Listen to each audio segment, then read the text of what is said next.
What if I told you what? If I told you that nearly 3,000 years ago, long before modern science, long before telescopes or satellites, ancient Egyptian scribes wrote down warnings, messages, observations, so unsettling that even today, scholars hesitate to talk about them openly? What if those texts were never meant to be myths, but records of events, beings, and cosmic cycles that we are only now beginning to understand? And what if the reason they feel frightening is because they were meant to? Because once you hear what these texts actually say, you may never look at the sky, time, or humanity the same way again. The ancient Egyptians did not believe they were inventing stories. They believed they were preserving memory. Memory of what happened before. Memory of what returns. Memory of what watches. And the deeper we go into their surviving writings, the pyramid texts, the coffin texts, temple inscriptions, star charts, and forbidden fragments, the clearer it becomes that these were not simple prayers or poetic metaphors. They were instructions, observations, warnings carved into stone so they would outlast catastrophe itself. At first glance, Egyptian hieroglyphs seem symbolic, almost dreamlike. Gods with animal heads, boats sailing across the sky, a sun that dies every night and is reborn every morning. But that surface understanding is exactly what hides the deeper meaning. Because to the Egyptians, symbolism was not fiction. Symbolism was compression, a way to encode complex knowledge into images that could survive when language itself failed. And that brings us to something unsettling. The Egyptians repeatedly speak of a time before recorded history, a time they called Zep Tepi, the first time. Not a metaphorical golden age, but a literal era when the gods ruled on earth, when the boundaries between sky and land were different, when the world functioned under laws that no longer apply. And according to the texts, that time did not end peacefully. It ended in disruption, in darkness, in fire and flood. But the next part will surprise you even more, because the texts don't describe this as a one-time event. They describe it as a cycle. Again and again, inscriptions warn that when certain stars return to specific positions, when the sky tilts, when the order of cosmic balance breaks down, the world enters a dangerous phase.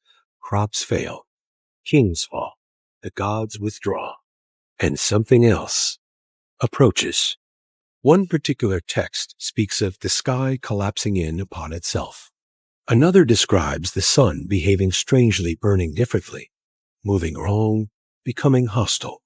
And in more than one inscription, there is mention of the eye watching from above, judging, measuring, waiting. This is where many scholars stop reading literally and start calling it allegory. But here's the problem. When you line these descriptions up with modern astronomical data, the coincidences become uncomfortable. Because the Egyptians were obsessed with the sky, not for astrology in the modern sense, but for survival. They tracked precession, stellar cycles that take tens of thousands of years to complete. They encoded this knowledge into temples aligned with stars that no longer rise where they once did. And they tied these movements directly to catastrophic resets of civilization. What comes next may change how you see the sky forever. Hidden within funerary texts supposedly meant only for the dead are instructions for navigating regions beyond the earth. Not spiritual metaphors, but step-by-step passages describing gates, guardians, energy fields, and zones of danger. The deceased king must pass through areas of flame, through regions where time behaves differently, through places where beings devour the unprepared. Why would a burial text need to describe hazards? Why would it warn the traveler to know the names of entities encountered? Because without that knowledge, annihilation follows. And why do these descriptions resemble, in disturbing ways, modern theories about radiation belts, wormholes, and cosmic thresholds? The Egyptians believed that the soul did not simply drift upward. It traveled, and travel implies terrain. The next revelation uncovers a secret very few people know. Some Egyptian texts were never placed in tombs. They were hidden, buried beneath temples, sealed behind false walls. And these texts speak not of the dead, but of the living. They warn that humanity forgets, that after each great collapse, survivors rebuild but lose the knowledge that once protected them. And so the same mistakes are repeated, cycle after cycle. One fragment describes humanity as the cattle of the gods, tended, watched, occasionally corrected. That phrase alone has sparked fierce debate, but the context makes it worse. Because the text continues by saying that when humans grow too numerous, too loud, too disorderly, the balance is threatened, and the gods respond, not out of cruelty, out of necessity. The text describes a decision made in the council of the sky, a judgment, a reset, and what follows is devastation so severe that only those who were hidden survived. Hidden where? The texts are frustratingly vague, unless you know what to look for. They speak of the underground place of preservation, of chambers sealed before disaster, of knowledge carried through darkness, of fire raining from the sky while the earth trembles. And here's where it becomes truly unsettling. Because some Egyptian diagrams show the earth tilted differently than it is now, not metaphorically, geometrically, which suggests that what they witnessed may not have been just floods or wars, but planetary scale events, pole shifts, solar outbursts, cosmic disturbances that modern science admits have happened, but insists are too rare to worry about. The Egyptians disagreed. They believed it would happen again. But the next part will surprise you even more. The most frightening passages are not about the past. They are about the future. Certain texts describe a time when the voice of the gods will be silent, when temples crumble not from invasion but neglect, when humanity stops listening to the sky. And in that time, the signs will return, but no one will recognize them. The sun will appear normal. Until it doesn't, the stars will shift subtly until the shift accelerates. And people will dismiss the warnings as superstition, just as we do now. One chilling line reads, "They will laugh at what was written until the fire speaks." What fire? Solar fire? Celestial fire? Something else entirely? The Egyptians never clarified. And maybe they didn't need to, because their message was not meant to be comforting. It was meant to endure. It was meant to wait. And here we are. But before you decide this is all just myth and coincidence, consider this. Why did a civilization obsessed with eternity spend so much effort warning the future? Why carve fear into stone if it was only symbolic? Why align monuments with catastrophic cycles instead of celebrating peace? And why do so many ancient cultures separated by oceans and millennia tell versions of the same story? Because as the next part reveals, Egypt was not alone in remembering what humanity keeps forgetting. Because once you begin to compare these Egyptian warnings with what other ancient cultures preserved, the pattern stops looking like coincidence and starts feeling like choreography. Across the world, civilizations that never met describe the same sequence. A sky that changes, gods who retreat, knowledge that vanishes, and a humanity that restarts confused, diminished, and unaware of how close it came to total erasure. But the Egyptians believed something even more disturbing, that memory itself is targeted, that after each cycle, it isn't just cities that are destroyed, but understanding, and that the greatest danger isn't catastrophe, it's forgetting that catastrophe is part of the design. The story only grows darker and more mysterious from here, because buried within temple inscriptions are references to what the Egyptians called the watchers who do not sleep. These were not gods in the familiar sense. They were not worshipped. They were observed. The texts describe them as beings bound to the sky, moving along fixed paths, appearing only at certain times, exerting influence without ever descending fully into the human world. They were not creators. They were regulators. And that distinction matters. Because whenever these watchers are mentioned, the tone of the texts changes. The language becomes colder, more precise, less poetic, almost technical. Measurements are given. Directions are specified. Timings are noted. The Egyptians weren't praying here. They were documenting. One passage describes a moment when the watcher turned its face away and chaos followed almost immediately. Kings lost authority. Crops failed. The Nile behaved unpredictably. The implication is chilling. Civilization itself depends on forces beyond Earth, and when those forces shift their attention or alignment, everything below destabilizes. What comes next will reveal a hidden truth you never expected. The Egyptians believed that consciousness itself is not purely human. They describe it as something received, not generated, something that flows downward, like light, from the sky to the earth. When that flow is strong, humanity thrives art, order, innovation, harmony. When it weakens, people become violent, confused, fragmented. Sound familiar? Several texts warn that during certain cosmic alignments, the mind of humanity dims. Decisions become reckless. Leaders lose wisdom. Crowds behave irrationally. And the cause is not moral failure, but interference. Something in the sky blocks or distorts the signal. This idea is terrifying because it suggests free will is conditional. And that raises an even darker question. Are we being influenced right now? But the next part will be even more shocking because the Egyptians didn't believe this influence was accidental. They believed it was part of a test. In some texts, humanity is described as being evaluated not individually, but collectively. Our ability to maintain balance, determines whether the cycle continues smoothly or resets violently. And here's the unsettling part. The gods don't intervene to save us from failure. They only record the outcome. One inscription describes scribes in the sky marking the deeds of entire eras, not people.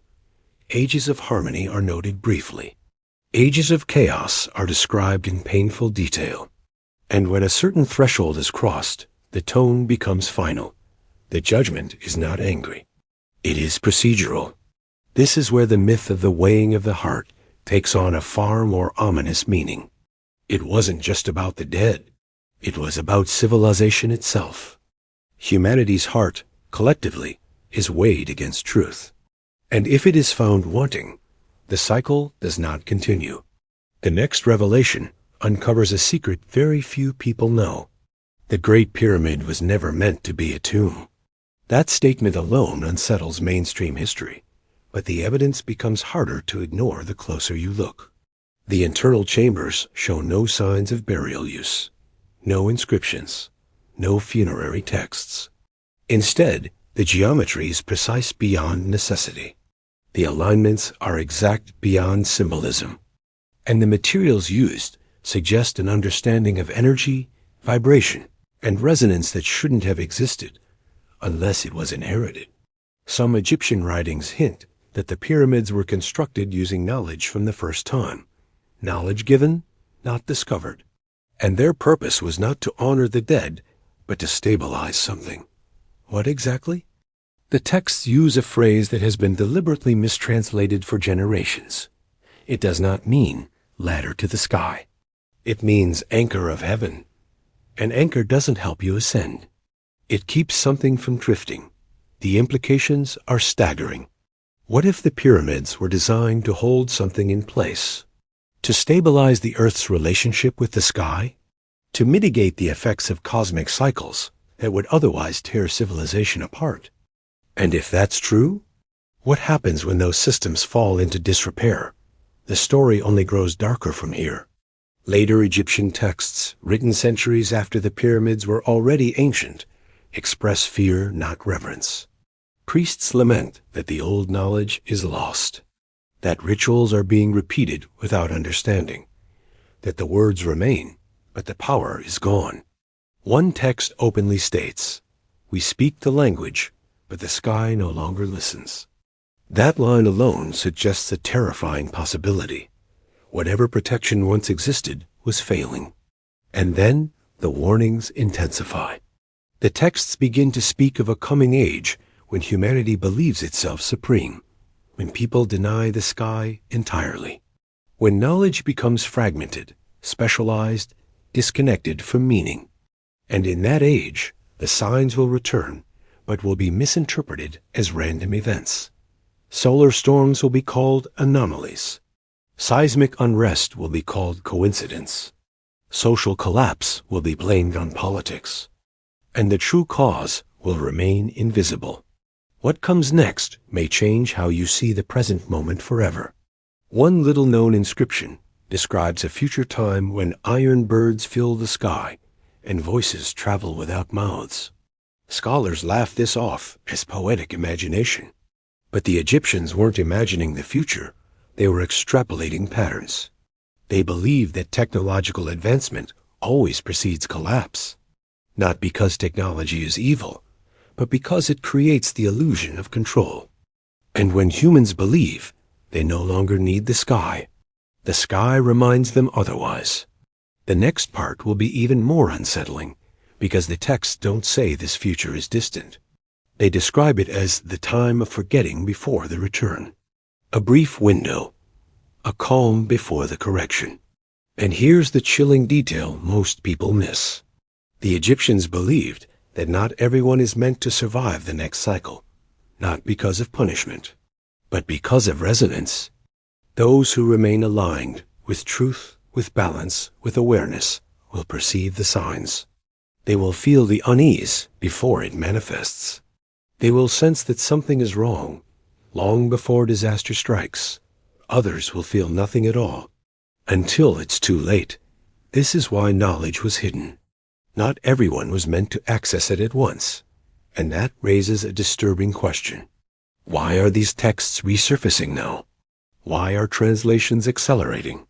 Why are patterns once dismissed as myth suddenly aligning with modern data?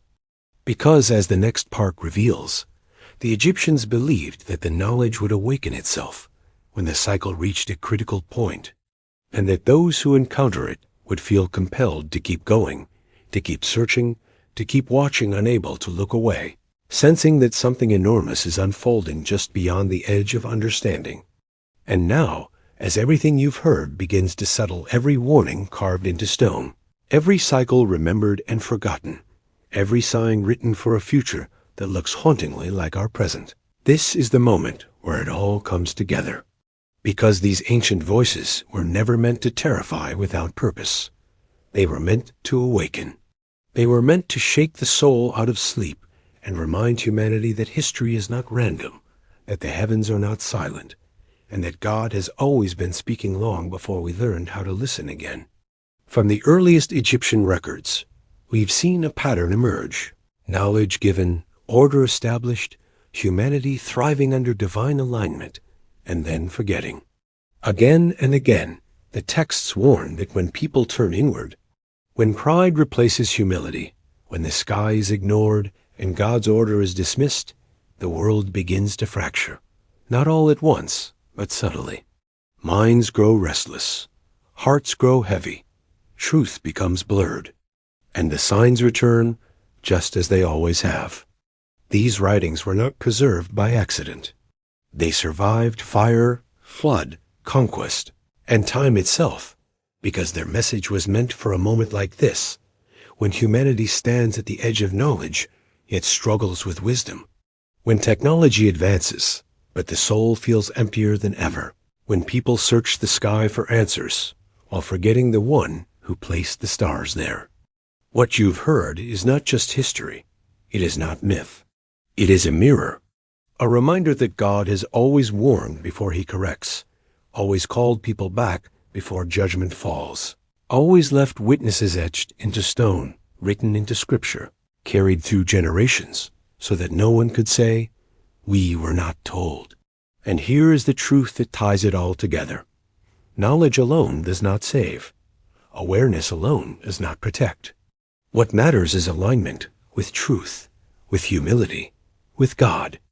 That is why this moment matters. Because if you are hearing this and feeling something stir inside you, a conviction, a remembrance, a longing that is not coincidence.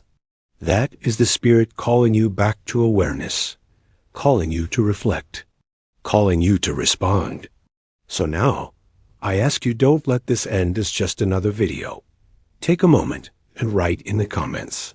Write your personal confession. Write what God has brought you through. Share a short prayer, even if it's only a sentence.